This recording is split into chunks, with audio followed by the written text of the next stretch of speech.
नमस्कार मेरे प्रिय भाई और बहनों, मसीह में मैं आपका एक बार फिर से स्वागत करता हूँ। एक बार फिर से मैं आप सभी लोगों के सामने एक नए वीडियो के साथ आया हूँ, क्योंकि आप सभी लोग जानते हैं आज का दिन जो है वो टीचर्स डे का दिन है, यानी कि शिक्षक दिवस। और इस दिन को बड़े ही उत्साह के साथ मनाया जाता है। पर इस समय पर क्योंकि कोविड-19 का सिचुएशन है, कोविड-19 का परिस्थिति है, इस कारण से कोई स्कूल नहीं चल रहा है, सारे कॉलेजेस बंद हैं। और आज सवेरे मैं इसी बात पर विचार कर रहा था कि किस प्रकार का ये दिन होगा। और हर जगह पर हम देख सकते हैं कि बहुत ही ठंडा माहौल था, पर उसके बावजूद भी एज ए टीचर, क्योंकि मैं एक शिक्षक हूँ, मुझे कई सारे मैसेजेस मिले और मुझे कई सारे प्रोत्साहित मैसेजेस मिले, जिसकी वजह से मैं आज इस वीडियो को लेकर आप लोगों के सामने आया हूँ। एपीजे अब्दुल कलाम जी, जो हमारे राष्ट्रपति रह चुके थे और अब इस संसार में नहीं हैं, उन्होंने इस शिक्षक के पेशे को इस प्रकार से समझाने की कोशिश की। उन्होंने इस प्रकार से कहा कि शिक्षण एक बहुत ही महान पेशा है जो किसी व्यक्ति के चरित्र, क्षमता और भविष्य को आकार देता है। अगर लोग मुझे एक अच्छे शिक्षक के रूप में याद रखें तो मेरे लिए उससे बड़ा सम्मान और कुछ नहीं है।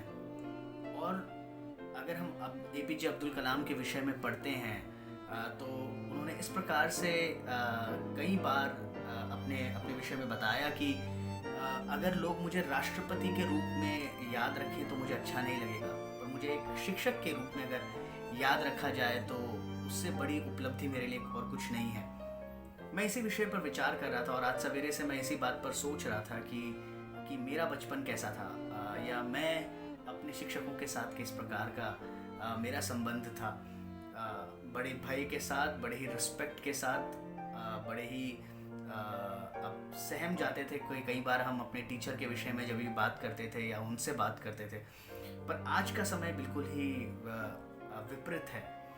आज जो स्टूडेंट्स हैं वो चाहते हैं कि उनके जो शिक्षक हों वो एक मित्रता के संबंध में उनके साथ रहे, या फिर वो चाहते हैं कि किसी भी तरीके से वो उनसे फ्रेंडली रहे, यानी कि बड़े ही फ्रैंक रीति से वो इस स्टूडेंट और टीचर के रिलेशनशिप को बनाना चाहते हैं।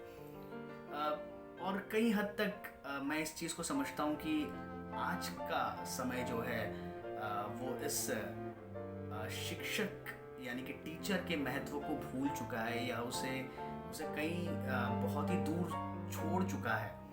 और जब मैं इस बात पर विचार करता हूँ तो मुझे ये चीज़ समझ में आती है। पर फिर भी मैं इस समय आपसे कहना चाहूँगा कि इस टीचर डे के दिन पर, यानी कि शिक्षक दिवस के दिन पर, मैं आप सभी लोगों को एक चीज़ समझाना चाहूँगा या एक चीज़ बताना चाहूँगा कि सबसे बड़ा शिक्षक हमारे जीवन में कौन है। जब मैं इस पर विचार कर रहा था तो मुझे समझ में आया कि हमारे जीवन में और कोई व्यक्ति एक अच्छा शिक्षक नहीं हो सकता सिवाय प्रभु यीशु मसीह के या परमेश्वर के। तो बाइबल जो है वो इस शिक्षक के बारे में क्या बताती है, या बाइबल जो है शिक्षकों के विषय में क्या बोलती है। एक आयत मैं आपको बाइबल से पढ़कर सुनाना चाहूँगा। पहली आयत जो है वो इस बात को बताती है कि किस प्रकार से एक शिक्षक का आचरण या व्यवहार होना चाहिए। आज हम 3 बातों पर फोकस करेंगे, या 3 बातों पर हमारा लक्षण होगा। बाइबल जो है वो 3 बातों को बताती है जो शिक्षकों के अंदर होने की आवश्यकता है। सबसे पहली बात की तरफ मैं जल्दी से जाना चाहूँगा। तीतुस की किताब यानी कि टाइटस की किताब, उसका 2 अध्याय, उसका 7 और 8 इस बात को बताता है, तुम अपने आप को हर बात में आदर्श बनाकर दिखाओ, तेरा उपदेश शुद्ध और गंभीर होना चाहिए, ऐसी सद्वनि का प्रयोग करो जिसकी आलोचना ना की जा सके, ताकि तेरे विरोधी लज्जित हो, क्योंकि उनके पास तेरे विरुद्ध में बुरा कहने के लिए कुछ ना हो। यहाँ पर जो है परमेश्वर का वचन हमें बताता है कि एक शिक्षक के जीवन में बहुत ज़रूरी है कि वो अपने छात्रों के सामने एक आदर्श हो। यानी कि एक शिक्षक का गुण ये होना चाहिए कि उसके अंदर एक आदर्श, यानी कि वो एक आदर्श होना चाहिए अपने स्टूडेंट्स के लिए, अपने बच्चों के लिए। दूसरी बात की ओर हम आएंगे। नीति वचन उसका 16 अध्याय उसके 23 और 24 में क्या लिखा है, बुद्धिमान का हृदय उसकी वाणी को अनुशासित करता है और उसके होठ शिक्षा को बढ़ावा देते हैं। यहाँ पर हम लोग एक बहुत ही अच्छे वचन को देखते हैं। यहाँ पर बताया गया है कि एक शिक्षक के अंदर ये गुण होना चाहिए कि उसका जीवन अनुशासन से होना चाहिए, यानी कि शिक्षक को स्वयं अनुशासन का पालन करना चाहिए। यानी कि जब तक शिक्षक एक अनुशासित जीवन को नहीं जिएगा तब तक वो चीज़ जो है उनके स्टूडेंट्स नहीं कर पाएंगे। तो ये जो है दूसरी बात है। तीसरी बात की ओर हम लोग आएंगे। यहाँ पर लिखा हुआ है भजन संहिता की किताब उसके 37 अध्याय उसके 30वें पद में इस प्रकार से लिखा हुआ है, भला मनुष्य तो खरी सलाह देता है, उसका न्याय सबके लिए निष्पक्ष होता है। यानी कि एक अच्छा शिक्षक जो है वो कैसा होना चाहिए? एक अच्छा सलाहकार होना चाहिए, एक अच्छा एडवाइजर होना चाहिए। 3 गुण जो है ये शिक्षकों के लिए है कि शिक्षकों के विषय में बाइबल क्या बताता है। 3 गुणों का होना शिक्षकों के अंदर बहुत ही ज़रूरी है। पहला गुण जो है वो क्या है? हमने देखा उसके बारे में कि उसमें वो आदर्श होना चाहिए अपने बच्चों के लिए। दूसरा गुण यहाँ पर हम देखते हैं कि उसके जीवन में अनुशासन होना चाहिए। और तीसरा गुण हमने देखा कि उसके अंदर क्या होना चाहिए? एक सलाह देने की काबिलियत होनी चाहिए, यानी कि वो एक सलाहकार होना चाहिए अपने स्टूडेंट्स के लिए। तो हम इस गुण को कैसे प्राप्त कर सकते हैं? ये हमारा अगला प्रश्न होना चाहिए कि ये गुण मेरे अंदर किस प्रकार से आएगा।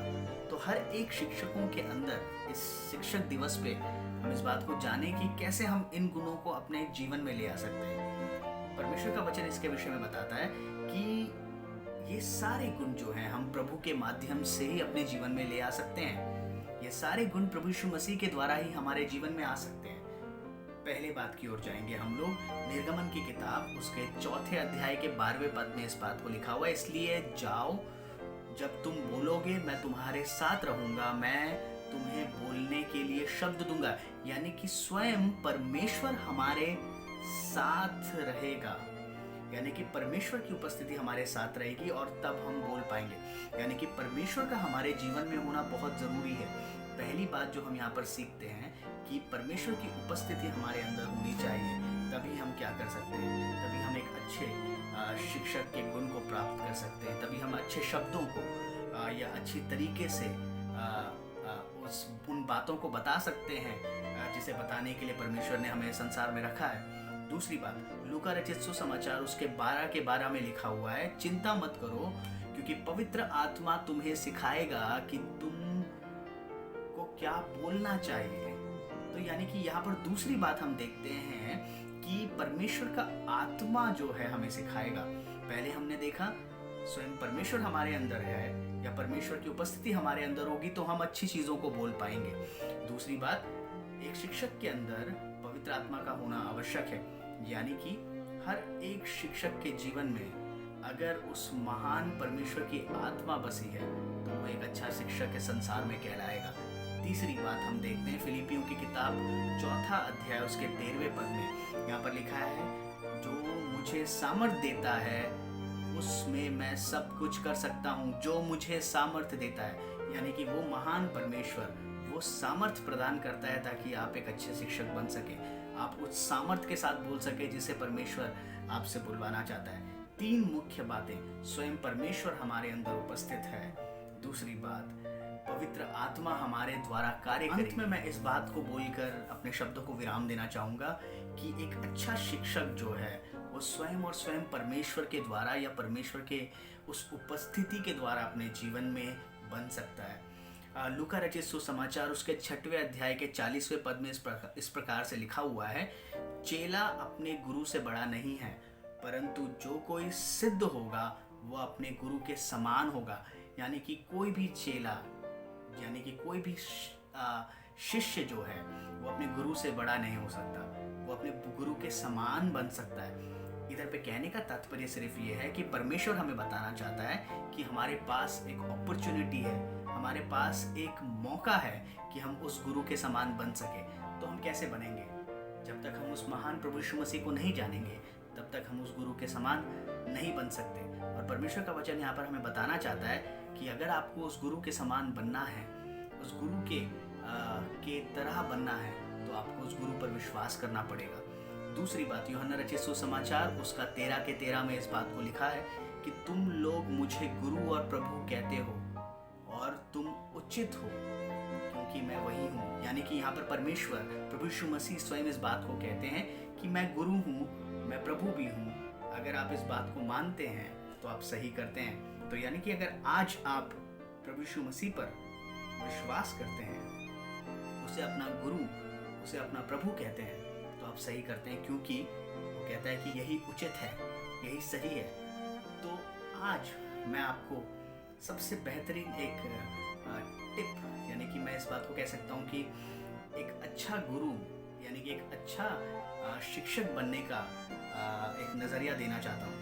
उस महान प्रभु यीशु मसीह के करीब आए, उस महान प्रभु यीशु मसीह पर विश्वास करें, क्योंकि जब आप ऐसा करेंगे तो आप एक अच्छे गुरु, एक अच्छे शिक्षक साबित होंगे। इस टीचर्स डे के दिन पर उस सही टीचर के पास आ जाए, उस सही शिक्षक के पास आ जाए जो आपको क्या कर सकता है, सही शिक्षा के द्वारा इस संसार में सही शिक्षक बनाकर खड़ा कर सकता है। मैंने इस शिक्षक को 2004 में प्राप्त किया। यानी कि मैंने इस शिक्षक को 2004 में जाना, प्रभु यीशु मसीह को 2004 में जाना और मेरे जीवन को उसने बदल दिया।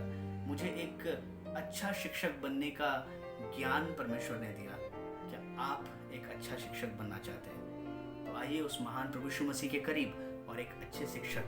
थैंक यू वेरी मच मेरे दोस्तों, मेरे प्रिय स्टूडेंट्स, मेरे प्रिय भाइयों और बहनों, आप सभी को जय मसीह। एक बार फिर से मैं आप लोगों के सामने इस टीचर्स डे के दिन पर एक नई वीडियो को लेकर आया। आने वाले समय में मैं आप लोगों के लिए और भी वीडियोस लेके आऊँगा। हो सकता है कुछ और लोग मेरे साथ जुड़े जो एक अच्छी शिक्षा को आप तक पहुँचाना चाहें। आप मेरे चैनल के साथ बने रहिए, मुझे सब्सक्राइब करिए, लाइक करिए, दूसरों तक इन मैसेज को स्प्रेड करिए। हो सकता है कि कोई व्यक्ति एक अच्छा शिक्षक यानी कि एक अच्छा टीचर बनना चाहता है।